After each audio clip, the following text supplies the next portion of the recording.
မင်္ဂလာပါပရိသတ်ကြီးဘုန်းကြီးဒီနေ့မှာမမျော်လင့်ငြိမ်းချမ်းမယ်ဆိုတဲ့ခေါင်းစဉ်နဲ့ဟောပါမယ်မမျော်လင့်ရင်ငြိမ်းချမ်းမယ်ဆိုတော့ဘဝအတွက်မျော်လင့်ချက်မထားရဘူးလားလို့မေးကောင်းမေးမယ်အဲ့တော့ကိုဘဝဝန်ကိုခန္ဓာဝန်ကိုထမ်းဖို့အတွက်ကုသိုလ်အတွက်ပဲဖြစ်ဖြစ်အောင်မြင်ဖို့နောက်ပြီးတော့ကိုယ့်ရဲ့ဘဝရည်တည်မှုအဲ့ဒီအရာတွေအတွက်မျှော်လင့်ချက်တော့ရှိကြတာပဲသို့တော့အဲ့ဒီမျှော်လင့်ချက်ကကိုယ့်ကိုပြန်ပြီးတော့ပူလောင်စေတယ်ဆိုတာကလေအမှန်တရားပဲမျှော်လင့်ချက်ထားတယ်မျှော်လင့်ချက်ထားတယ်ဆိုတော့ကိုယ့်ဘဝအတွက်ထားတာကတော့အပြစ်အကင်းဆုံးပါပဲဒါပေမဲ့ကိုရည်ရွယ်ထားတဲ့အရာတစ်ခုအတွက်တခြားသောလူတစ်ယောက်စီကနေတစုံတရာကိုမျှော်လင့်တာမျိုးတွေဖြစ်လာရင်အေးချမ်းဖို့ထက်ပူလောင်ဖို့တွေကပိုပြီးတော့များတယ်လူတဦးချင်းတို့သည်သူတို့ရဲ့စတည်ပြီးတော့မွေးဖွားလာကြတဲ့ကိုကသူတို့ဘဝရည်တည်မှုအတွက်လိုအပ်ချက်တွေရှိနေကြတဲ့သူတွေကြီးပဲဆင်းရဲသည်ချမ်းသာသည်မဆိုင်ဘူးဆင်းရဲတဲ့သူကလည်းဆင်းရဲတဲ့သူကိုလျောက်လိုအပ်ချက်တွေရှိနေတယ်လို့ချမ်းသာတဲ့သူကလည်းချမ်းသာတဲ့သူကိုလျောက်လိုအပ်ချက်တွေရှိနေကြတာကြီးပဲအရာရာပြည့်စုံနေတယ်ဆိုတာကတော့မရှိဘူးဒီတော့ကိုတယောက်အိအကျိုးအတွက်တခြားတယောက်စီကနေတစုံတရာကိုမျောလင့်ပြီးဆိုရင်သတိထားရမယ်ကိုနဲ့ကိုချင်းစားလိုက်ရင်အဲ့ဒီပြဿနာတွေပြေလည်လာလိမ့်မယ်အဲ့တော့ပူလောင်မှုတွေပြန်ဖြစ်နေကြတယ်ဆိုတာအရှင်းဆုံးတစ်ခုပြောရမယ်ဆိုရင်ကိုကသူ့ကို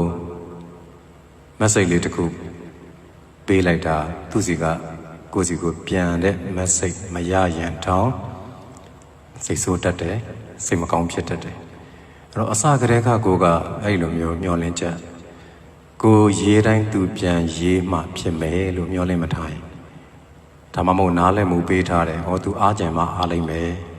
ဆိုတာမျိုးနားလည်မှုပေးထားရင်မပူလောင်တော့ငြိမ်းချမ်းတယ်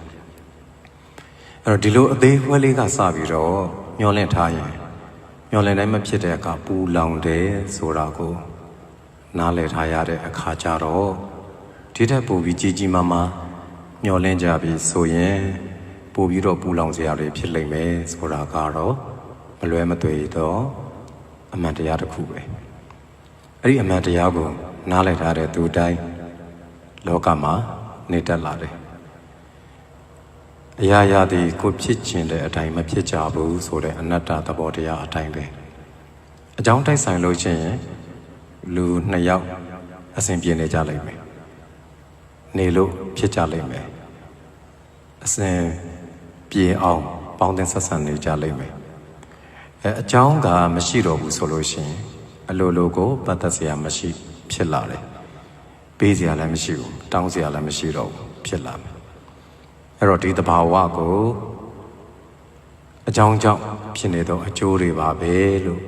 ဆင်ခြင်နိုင်မယ်ဆိုရင်အေးတယ်ဆိုတာကိုဘုန်းကြီးကပြောချင်တာအဲ့တော့ဘဝတစ်လျှောက်လုံးရဲ့သင်ခန်းစာတွေအရာတချို့လူတွေကအဲ့လိုမျှော်လင့်ချက်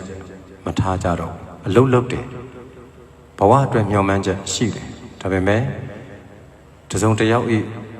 သူ့အပေါ်မှာဖြည့်စွမ်းပေးဖို့တစုံတရာအတွက်ကိုတော့အလုံးအကျော်မျောလင့်မထားကြဘူးထိုက်တန်တဲ့ပေးဆက်မှုနဲ့ဆိုလို့ရှိရင်တော့မရတာသိမရှိဘူးရကြတယ်ဒါပေမဲ့သီးသန့်မျောလင့်ရတာမျိုးတွေရှိတတ်တဲ့အခါနားလည်မှုလေးထားလိုက်မယ်ဆိုလို့ရှိရင်ဟောသူအစင်မပြေလို့ဖြစ်ခြင်းဖြစ်မယ်ဟောသူ့မှာလည်းသူ့အပူနဲ့သူရှိနေတာဖြစ်မယ်သူ့ပတ်ဝန်းကျင်မှာလည်းသူထမ်းရတဲ့တာဝန်တွေရှိနေကောင်းရှိနေလိမ့်မယ်အဲ့ဒီလိုတာဝန်တွေကြောင့်မအားမလတ်ဖြစ်နေတာဖြစ်ကောင်းဖြစ်လိမ့်မယ်သူ့မှာလည်းပဲသူ့အပူတွေရှိနေလို့ကိုယ့်ကိုမကူညီနိုင်တာဖြစ်လိမ့်မယ်အဲ့ဒီနားလည်မှုတွေ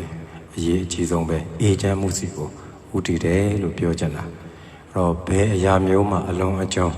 မတောင့်တပါနဲ့မမျောလင့်ပါနဲ့လို့ဘုန်းကြီးပြောချင်တာပါအဓိကကတော့စန္ဒတွေရာဂတွေဟာပူလောင်စေတဲ့တရားဆိုတာကိုနားလည်ပြီးအဲ့ဒီစန္ဒတွေရာဂတွေကိုလျှော့ချနိုင်သမျှလျှော့ချပြီးလ လောကနဲ့လိုက်ရောညီတွေနေနိုင်မယ်ဆိုရင်တော့ဒေါသထွက်စရာလည်း